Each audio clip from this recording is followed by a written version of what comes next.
നമ്മുടെ ഏറ്റവും വലിയൊരു ശത്രു നമ്മുടെ പെരയ്ക്കകത്ത് കയറിയിട്ട് നമ്മളെ അടിച്ച് പരിപ്പിളക്കി ഒരു മൂലക്കിരുത്തുന്ന അതേ അവസ്ഥയിലാണ് ഓരോ യുണൈറ്റഡ് ഫാനിനും ഫീൽ ചെയ്യുന്നത് ഇന്നത്തെ മാച്ച്. ശരിക്കും ഉണ്ടല്ലോ തകർന്ന് തരിപ്പണമായ അവസ്ഥയാണ്. ലാസ്റ്റ് മാച്ചൊക്കെ അവസാനിക്കാറായപ്പോഴത്തേനും ഓറ്റിലൊന്നും മനുഷ്യനില്ല. ഓൾഡ് ട്രാഫോർഡ് മുഴുവൻ കാലിയാകുകയാണ്. യുണൈറ്റഡിൻ്റെ സൈഡിൽ ഒരു മനുഷ്യനില്ലാത്ത അവസ്ഥയാണ്. എത്ര നാളിത് സഹിക്കും ശരിക്കും പറഞ്ഞു കഴിഞ്ഞാൽ? നിങ്ങൾ ഓർക്കണം, ഇന്നത്തെ മാച്ചിൽ യുണൈറ്റഡ് ഓൾമോസ്റ്റ് 90 പ്രാവശ്യമാണ് യുണൈറ്റഡ് ആ ഒരു ബിൽഡപ്പ് ഫേസിൽ ബോൾ ലൂസ് ചെയ്തത്. ടെൻഹാഗിൻ്റെ പ്രസ് കോൺഫറൻസിൽ ടെൻഹാഗ് പറയുന്നുണ്ട്, മാജിക്ക് കാണിക്കാൻ ഞാൻ ഹാരി പോട്ടറും ഒന്നുമല്ല. അപ്പുറത്ത് നമ്മൾ ആർനെ സ്ലോട്ടിനെ നോക്കിയോ, അല്ലെങ്കിൽ ബാർസലോണയിൽ ഹാൻസി ഫ്ലിക്കിനെ നോക്കിയോ, അവിടെയൊക്കെ എന്താണ് അവസ്ഥ? ഹാൻസി ഫ്ലിക്ക് 17 വയസ്സുള്ള പ്ലേയേഴ്സിനെയൊക്കെ വെച്ചിട്ടാണ്, 3-4 പ്ലേയേഴ്സിനെ വെച്ചിട്ടാണ് അവരുടെ റെഗുലറായിട്ടുള്ള അവരുടെ സൂപ്പർ സ്റ്റാർ പ്ലേയേഴ്സിനെ റീപ്ലേസ് ചെയ്ത് അവർ 7-0 ജയിച്ചുകൊണ്ടിരിക്കുന്നത്. ഇപ്പം നമ്മുടെ അവസ്ഥ, അല്ലെങ്കിൽ ആൺ സ്ലോട്ട് എന്ന് പറയുന്ന ആ ഒരു മനുഷ്യനെ ഇന്ന് ടെൻഹാഗ് കണ്ടുപഠിക്കണം. കാരണം അവിടെ ആ ഒരു മനുഷ്യന് ഒരു ഡി എമ്മിനെ, പ്രോപ്പർ ഡി എം, ആ ഒരു ഗെയിം കൺട്രോൾ ചെയ്യാൻ പറ്റുന്ന, പുള്ളിക്ക് വേണ്ട ആ ഒരു സുബിമെൻഡി പോണക്കത്തെ ഒരു പ്ലെയറിനെ വേണം എന്ന് പറഞ്ഞ് നിലവിളിച്ചുകൊണ്ടിരുന്ന ആ ഒരു മനുഷ്യന് സുബിമെൻഡിയുടെ പുറകെ പോയിട്ട് സുബിമെൻഡിയെ കിട്ടിയില്ല. പിന്നെ പുള്ളിക്ക് റീപ്ലേസ്മെൻ്റ് ആയിട്ടുള്ള ഒരു ഡി എം കിട്ടിയില്ല. അതുകൊണ്ട് തന്നെ ആ മനുഷ്യനുണ്ടല്ലോ അവിടെ ഉള്ള പ്ലെയേഴ്സിനെ വെച്ചിട്ട് അഡ്ജസ്റ്റ് ചെയ്യുക.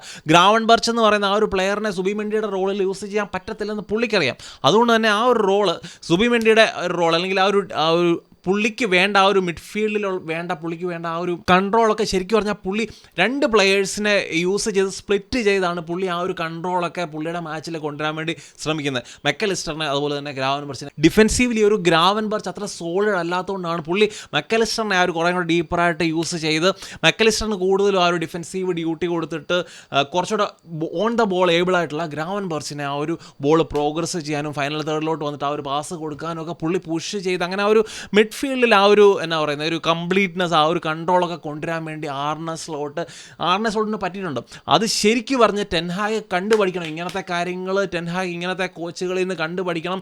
3ാമത്തെ സീസണാണ് ഇവിടെ. ഇനി നമുക്ക് എക്സ്ക്യൂസും ഒന്നും പറ്റത്തില്ല. ഞാൻ ഹാരി പോട്ടർ അല്ല, അതല്ല, ഇതല്ല എന്ന് പറഞ്ഞുകൊണ്ട് എക്സ്ക്യൂസ് പറ്റത്തില്ല. അതുമാത്രമല്ല, ടെൻഹാഗിൻ്റെ സിസ്റ്റം അല്ലെങ്കിൽ ടെൻഹാഗിൻ്റെ ടാക്ടിക്സിൽ നമ്മളെല്ലാ മാച്ചിലും പറയുന്ന പോലെ കുറച്ച് നമ്മളിങ്ങനെ എണ്ണി പറയാവുന്ന തരത്തിലുള്ള കുറച്ച് റിപ്പറ്റേറ്റീവ് ആയിട്ടുള്ള മിസ്റ്റേക്ക് ഉണ്ട്. അത് ഇന്നത്തെ മാച്ച് കഴിഞ്ഞിട്ടും ആ ഒരു പ്രസ് കോൺഫറൻസിൽ റിപ്പോർട്ടർ ചോദിക്കുമ്പോൾ പുള്ളി കലിതുള്ളി സിറ്റി കഴിഞ്ഞാൽ പിന്നെ ഞങ്ങളാണ് ഏറ്റവും ബെസ്റ്റ്, ഏറ്റവും കൂടുതൽ ട്രോഫീസ് ജയിച്ചിരിക്കുന്ന, 2 ട്രോഫി ജയിച്ചു. പണ്ട് നമ്മുടെ ജോസെ മൗറിഞ്ഞോ പറഞ്ഞ പോലെ 2 for them 3 for me, respect എന്നൊക്കെ പറഞ്ഞ ഒരു സാധനം ഉണ്ടല്ലോ. എനിക്ക് കോമഡിയായിട്ട് അതാണ് തോന്നി. നമുക്ക് ജോസെ മൗറിഞ്ഞോയും ടെൻഹാഗിൻ്റെ ട്രോഫി ക്യാബിനറ്റിനെ തമ്മിൽ ഒരിക്കലും കമ്പയർ ചെയ്യാൻ പറ്റത്തില്ല. അതുകൊണ്ടാണ് ഞാൻ അതിനെ കോമഡി എന്ന് പറഞ്ഞത്. അപ്പം നമ്മളിന്ന് കൺസിഡർ ചെയ്ത 3 ഗോളുകൾ, ആ ഒരു 3 ഗോളുകൾ മിഡ്ഫീൽഡിൽ ബോൾ ലൂസ് ചെയ്ത്, അല്ലെങ്കിൽ ആ ഒരു മിഡ്ഫീൽഡിൽ ആ ഒരു ഫിസിക്കൽ ബാറ്റിൽ, അല്ലെങ്കിൽ ആ ഒരു എക്സ്ട്രീം പ്രഷർ ആ ഒരു മിഡ്ഫീൽഡിൽ വരുമ്പോഴത്തേനും ചീപ്പറായിട്ട് ബോൾ ലൂസ് ചെയ്താണ് നമ്മൾ 3 ഗോളും കൺസീഡ് ചെയ്ത്. 2 പ്രാവശ്യം കസമിറോ പൊസഷൻ ലൂസ് ചെയ്തു, 1 പ്രാവശ്യം കോബി മെനു ലൂസ് ചെയ്തു. അങ്ങനെ 3 ഗോൾ കൺസീഡ് ചെയ്തു.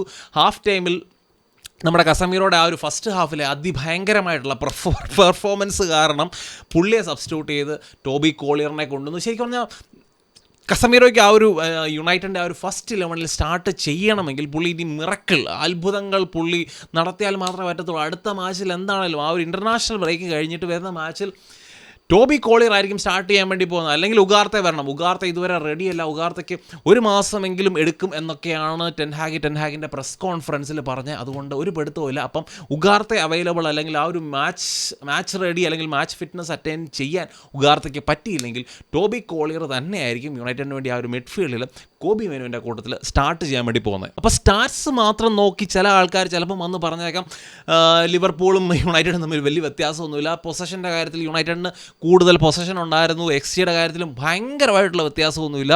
പിന്നെ ഓൺ ടാർഗറ്റ്, ഇപ്പോൾ ഷോട്ട് ഓൺ ടാർഗറ്റൊക്കെ നോക്കിയാലും ഒരേപോലെയാണ് എന്നൊക്കെ പറഞ്ഞുകൊണ്ട് വന്നേക്കാം. പക്ഷേ മാച്ച് കണ്ട എല്ലാവർക്കും അറിയാം ആ ഒരു ക്വാളിറ്റി ഡിഫറൻസ്, അല്ലെങ്കിൽ ടെൻഹാഗിൻ്റെ ടാക്ടിക്സിലുള്ള ആ ഒരു പിഴവുകളൊക്കെ നമുക്ക് ശരിക്കും പറഞ്ഞാൽ മാച്ച് കണ്ടു കഴിഞ്ഞാൽ വ്യക്തമാണ്. പുള്ളി എന്തുകൊണ്ട് പുള്ളിക്ക് പല കാര്യങ്ങളും റെക്ടിഫൈ ചെയ്യാനുള്ള സമയമുണ്ട്, അല്ലെങ്കിൽ ഇതൊരു 3ാമത്തെ സീസണാണ്. ഇനിയും പുള്ളി ടാക്ടിക്കലി കാണിക്കുന്ന ഈ ഒരു മിസ്റ്റേക്കിൽ നിന്ന് പഠിച്ചില്ലെങ്കിലുണ്ടല്ലോ പുള്ളിയെ സാക്ക് ചെയ്തേ പറ്റത്തുള്ളൂ.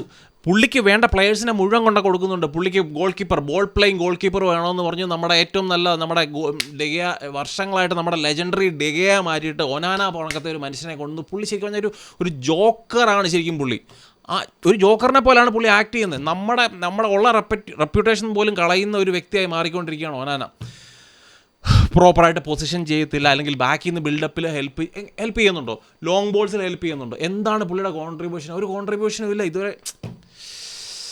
പെനാൽറ്റിയൊക്കെ എടുക്കുമ്പോൾ ശരിക്കും പറഞ്ഞാൽ ജോക്കർ, നല്ല ഒന്നാം തരം കോമാളിയെ പോലാണ് പുള്ളി ആക്ട് ചെയ്യുന്നത്. പിന്നെ പുള്ളിക്ക് വേണ്ട ഡിഫൻഡേഴ്സിനെ, അല്ലെങ്കിൽ ടെൻ ഹാഗിന് വേണ്ട ഡിഫൻഡേഴ്സിനെ യുണൈറ്റഡ് കൊണ്ടെത്തിച്ച് തന്നു. സ്ട്രൈക്കർ വേണമെന്ന് പറഞ്ഞ് സ്ട്രൈക്കറിനെ കൊടുത്തു. ഇപ്പം ഇതിൽ കൂടുതൽ നമ്മൾ എന്താ 400 മില്യൺ പൗണ്ട്സിന് മുകളിൽ ടെൻ ഹാഗിന് വേണ്ടി തന്നെ ചിലവാക്കിയിട്ടുണ്ട്. അപ്പോൾ ഇതിൽ കൂടുതൽ നമുക്കൊന്നും ചെയ്യാൻ പറ്റത്തില്ല. ഇനി ടെൻ ഹാഗിൻ്റെ മുകളിലാണ്, 3ാമത്തെ സീസണാണ്, ഇനി യാതൊരു എക്സ്ക്യൂസും ഇല്ല. ഏകദേശം എനിക്ക് തോന്നുന്നത് ഈ പോക്ക് പോയി കഴിഞ്ഞാൽ ടെൻ ഹാഗിൻ്റെ നമ്മുടെ ഷെഡ്യൂൾ നോക്കിയോ. ഇൻ്റർനാഷണൽ ബ്രേക്ക് കഴിഞ്ഞ് ആദ്യത്തെ മാച്ച് സതാംപ്ടൺ, പ്രീമിയർ ലീഗിൽ സതാംപ്ടൺ. അത് കഴിഞ്ഞ് EFL കപ്പിൻ്റെ 3rd റൗണ്ടിൽ ബാൺസ്ലി എന്ന് പറയുന്ന ടീം നമ്മുടെ ചാമ്പ്യൻഷിപ്പിൻ്റെ പിന്നെയും താഴെയുള്ള ഒരു 3rd ലെവൽ, ഇംഗ്ലീഷ് ഫുട്ബോൾ സിസ്റ്റത്തിൻ്റെ 3rd ലെവലിലുള്ള ആ ഒരു ലീഗിൽ കളിക്കുന്ന ടീമാണ് ബാൺസ്ലി. അപ്പോൾ ഈ 2 മാച്ച് ഏകദേശം ജയിച്ചെടുക്കാം. അത് കഴിഞ്ഞിട്ടുണ്ടല്ലോ തുടങ്ങുകയാണ് അംഗം. Crystal Palace, Twente, Tottenham, Porto, Aston Villa, Brentford, Fenerbahce, West Ham, ചെൽസിയുടെ മാച്ച് വരുന്നത് നവംബർ ആദ്യമാണ്. നവംബറോടെ ഈ രീതിയിൽ പോയി കഴിഞ്ഞാണല്ലോ, ഈ രീതിയിലാണ് യുണൈറ്റഡ് മുന്നോട്ട് പോകുന്നതെങ്കിൽ നവംബറോടെ ടെൻ ഹാഗിൻ്റെ തൊപ്പി തെറിക്കും. അല്ലെങ്കിൽ ടെൻ ഹാഗ് മിറക്കിൾ നടത്തണം. ഈ ഫിക്സ്ചേഴ്സൊക്കെ ഭയങ്കര സക്സസ്ഫുൾ ആയിട്ട് മുന്നോട്ട് പോയി കഴിഞ്ഞാൽ ഒരു പ്രശ്നവുമില്ല. ടെൻ ഹാഗിനെ ബാക്ക് ചെയ്യും. ഈ പറയുന്ന ഞാനാണല്ലോ ബാക്ക് ചെയ്യും. എനിക്ക് ശരിക്കും പറഞ്ഞു കഴിഞ്ഞാൽ കാറിക്കൂവി തൊണ്ട കളയാൻ വയ്യ. നമ്മൾ പറഞ്ഞ കാര്യം തന്നെ പറഞ്ഞ് മടുത്തു. ഇതൊക്കെ കാണുമ്പോൾ ശരിക്കും പറഞ്ഞല്ലോ മെൻ്റലി തകർന്ന അവസ്ഥയിലാണ് ഓരോ യുണൈറ്റഡ് ഫാനും. അപ്പോൾ നിങ്ങളുടെ അഭിപ്രായങ്ങളൊക്കെ നിങ്ങൾ പറ. അല്ല ഇപ്പം ഞാൻ പറയാനാണ്.